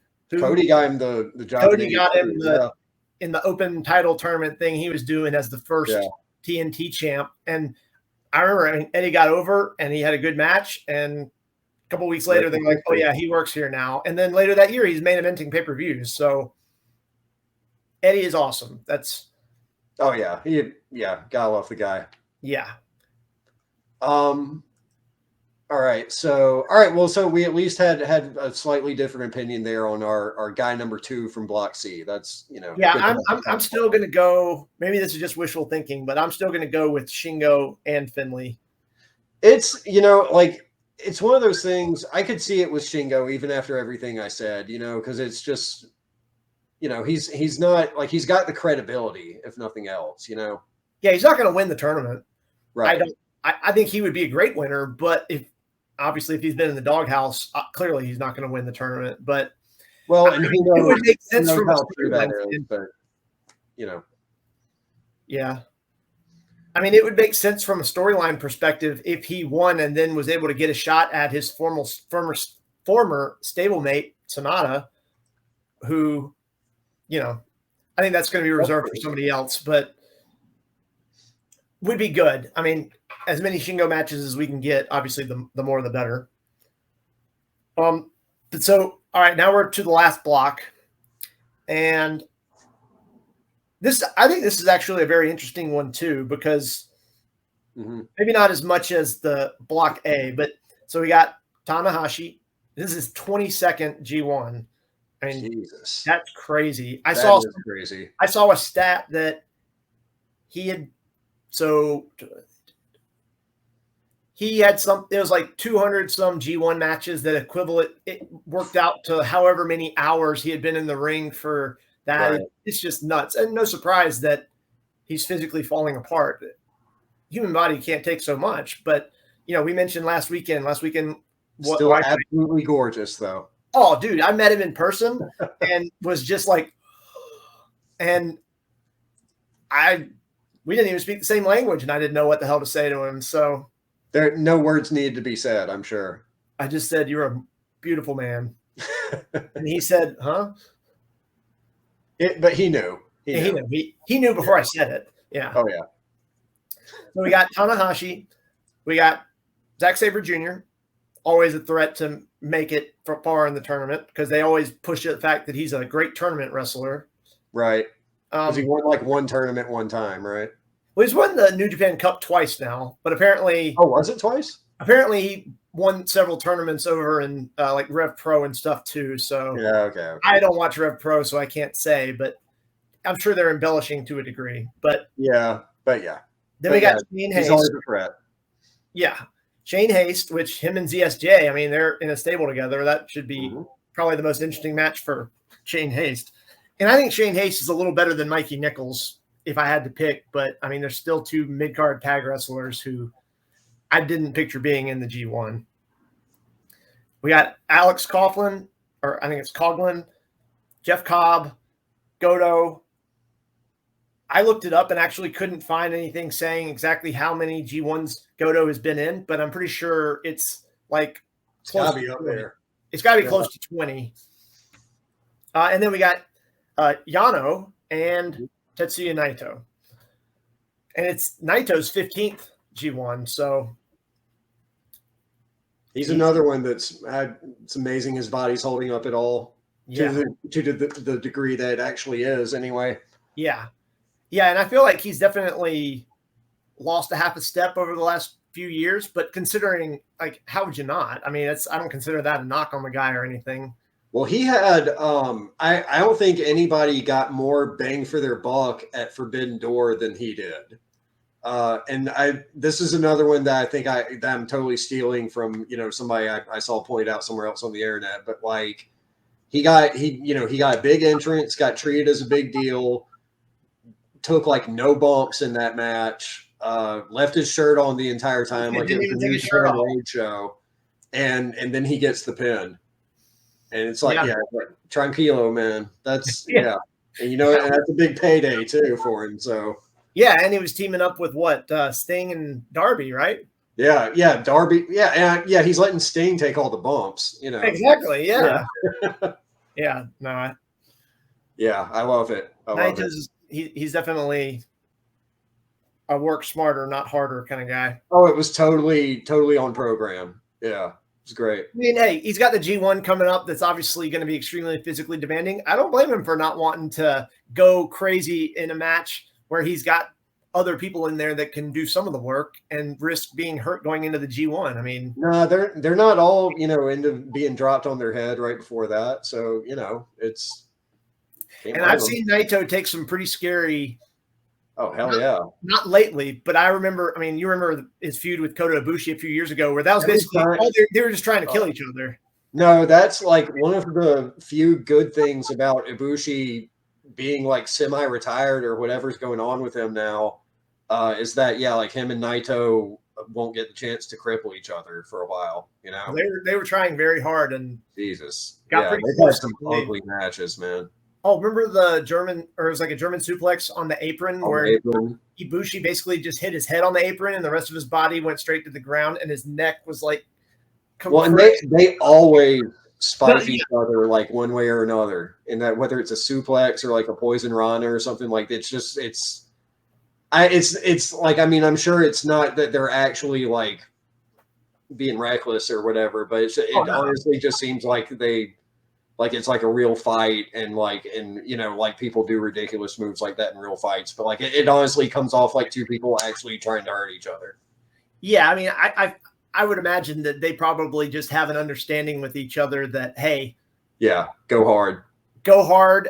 I'm willing to do whatever you want. We're big boys. Let's just do it. Me along with it. So yeah, hey, that don't want to see anybody get hurt, but it's entertaining right up to the point that you think you saw somebody like literally break their neck, and then they kick out at 2, and you're like, oh my god, yeah. It's like, what am I watching at that point? Anyway, but yeah, so who you got coming out of this group? So I got Naito, definitely. Yeah. I don't see Tanahashi making it out, and that has nothing to do with his knees or anything like that. I think, and this is total speculation, but since they didn't set that up for this year, I wouldn't be surprised if next year the G1 was built around the fact that it was Tanahashi's last G1.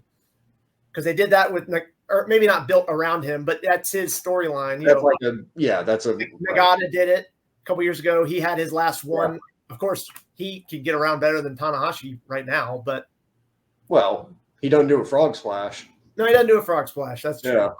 And I think the year before that, like Tenzan did his last one, which he's a whole different story as far as getting around. I haven't actually seen him work any matches at all in a while. I'm hoping that he's retired. Dude, he don't even walk. He waddles. You know, no, well, and his foot is like this, or it looks horrible. Okay. Yeah, no, I mean, yeah, he truly. Don't real to me, damn it. That's what he says. So okay, so if we got Naito, I'm gonna say that my other one is ZSJ. That's gonna be my number 2, and I couldn't decide for a moment between ZSJ and Jeff Cobb. Jeff Cobb, obviously, a couple years ago, he went to the finals of the G1 in 2021, I believe.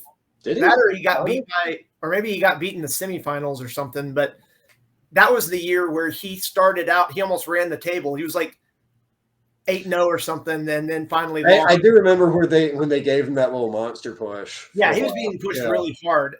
He's still being pushed, but not to that degree. So I don't picture him. I think he could be a good candidate to make it into the final 8. But no, I'm going to say Naito and Zack Sabre Jr. because Zack's such a good tournament wrestler. Yeah, I actually completely agree with that. Those were my picks. I'll be snobby and refer to him as ZSJ. Perfect. but no, and I mean he's been awesome as TV champion. His matches have been like, I mean, he's always been entertaining, but his little fast pace, gotta get it done in 10 minutes thing. That's been really fun to watch. I guess he's more of like a tweener now, and he kind of has been ever since him and Taichi kind of made that turn from being pure heels. Yeah, that's true. But he's been, I don't know, you can just tell he's having fun when you see him now, and that's, I think, one of the more like entertaining things to watch about him. But surprisingly, I've really been into TMDK as a stable. And it was so weird. Like I kind of think of them in the same way that I think of Just Five Guys, that like I don't understand why this is working and why this is entertaining, but it is. Like, because it just totally seems so thrown together and so like, I don't have any ideas. You guys just go out there and do whatever. You're a team now, like pretty much. And yet somehow both of them have like really worked and come off great.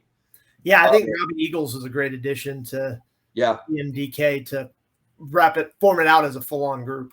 Well, and for me, it's all about Fujita, Ichiban Sweet Boy.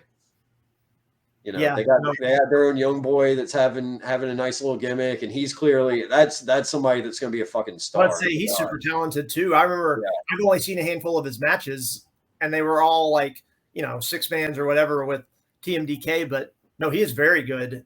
Yeah, he's gonna like a singles match of his somewhere. I don't remember where, but yeah, he's gonna do quite well. I kind of wonder if they're even going to do an excursion with him because he.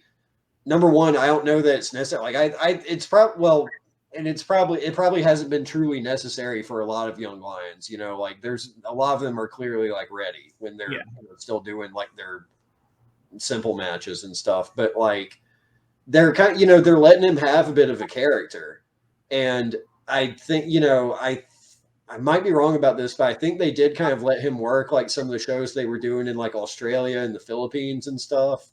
I think you're right.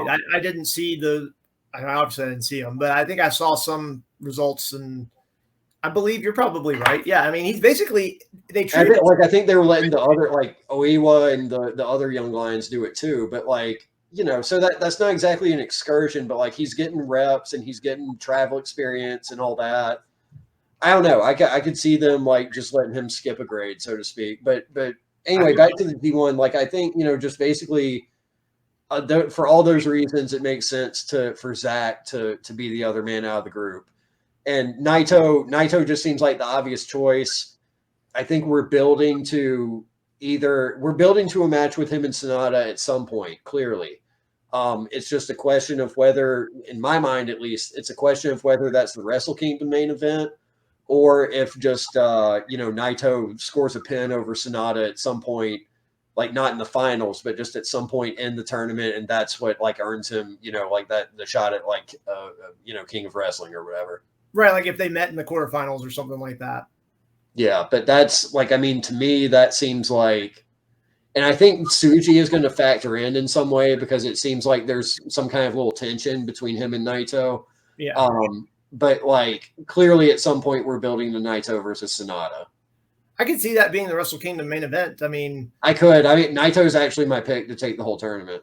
So he's mine too, and I say that because they've basically been saying since Wrestle Kingdom of this year, where Naito wasn't anywhere near the main event, that he was. What was he saying? That he basically he was going to go one more year and do one more. He was going to go hard and get the one last Wrestle Kingdom main event, and then almost without saying it, almost kind of say like, and after that, I'm going to slow down. So his whole year has been geared towards Wrestle Kingdom already. I mean, he's already won the G1 twice. Each time he went and then got beaten by Okada at Wrestle Kingdom. So obviously he got his win back, but that was a year where he didn't actually win the tournament. I'm going to pick Naito mostly because of the storytelling they've been doing. And I'm going to say it's going to be Naito and Ospreay in the finals, because I think Ospreay is, to me, he's the next person that would win if Naito didn't, partly because he was in the finals last year and partly just because they know that he's going to have great matches no matter what. I don't know. I mean, obviously they don't have non-Japanese people win the G1 very often. I think it's been Kenny Omega, and that's about it. Just Kenny. Yeah, just Kenny. So yeah, I think that makes sense. I was thinking about predicting who the other finalist would be, but I'd have to look at like how that's going to be set up with like the, but I mean, if that's logistically possible, that Ospreay versus Naito, I think that makes a lot of sense, and I think that's a strong prediction. And United Empire is probably like, they're not, I think Just Five Guys is actually kind of the hottest faction right now in terms of like buzz and, who people are talking about and all that. But I think United Empire has been presented as kind of the dominant faction right now in the company. And in that regard, like that kind of, Ospreay needs to be prominent and winning and that sort of thing, So certainly. I mean, another reason why I would say that Ospreay might not win is I wouldn't be surprised if they did the third Ospreay Omega match at Wrestle Kingdom. So Ospreay would already have a huge match lined up, which, I mean, if it was that and then the other main event was Sonata and Naito, I mean, it depends on what you want. That's a good card. Whatever else is on there, that's a good card. Yeah, I mean, and I'm sure they already said they're not doing the 2 nights anymore, right? It's just I think they went back to one night this year, and okay. But no, that makes a lot of sense. And the other thing making me think Naito, and this is something that I maybe don't completely understand and seems a bit silly, but I've seen a lot of people complain over the past couple of years that like they feel like Naito's never like getting like the full treatment when he get, like there was like people were legit pissed when he won at the Tokyo Dome, and then Kenta came out afterwards and interrupted his speech and everything. Oh yeah, I remember that. Because there's some whole like, and I guess it's part of his whole like long-term, finding his way and becoming tranquilo thing and all that. But like they want to see him win at Wrestle Kingdom, win the belt, and do like the LIJ roll call uninterrupted. And like it's like a thing, and like it's like actually a thing that like is like something the fans are like yearning for, Okay, so maybe he finally gets to do that this year, I guess is what I'm.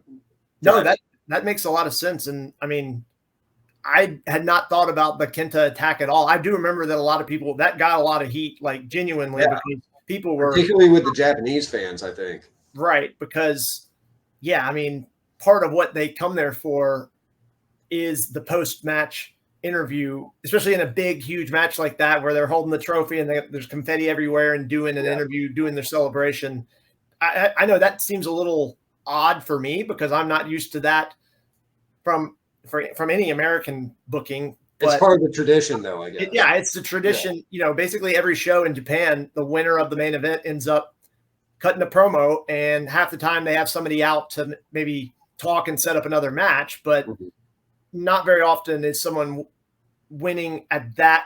I mean, winning the ultimate match that he could in New Japan, and then his celebration being cut short. So I could see being able to get the celebration in And I mean, hey, if you're going to do that, then I mean, maybe if there's tensions with Tsuji and Naito, maybe that could be built up. I'm not saying Tsuji would come in and ruin his celebration again. That would defeat the purpose of what we were just saying. But you can definitely do a lot of stuff. Oh, it would get heat. Yeah.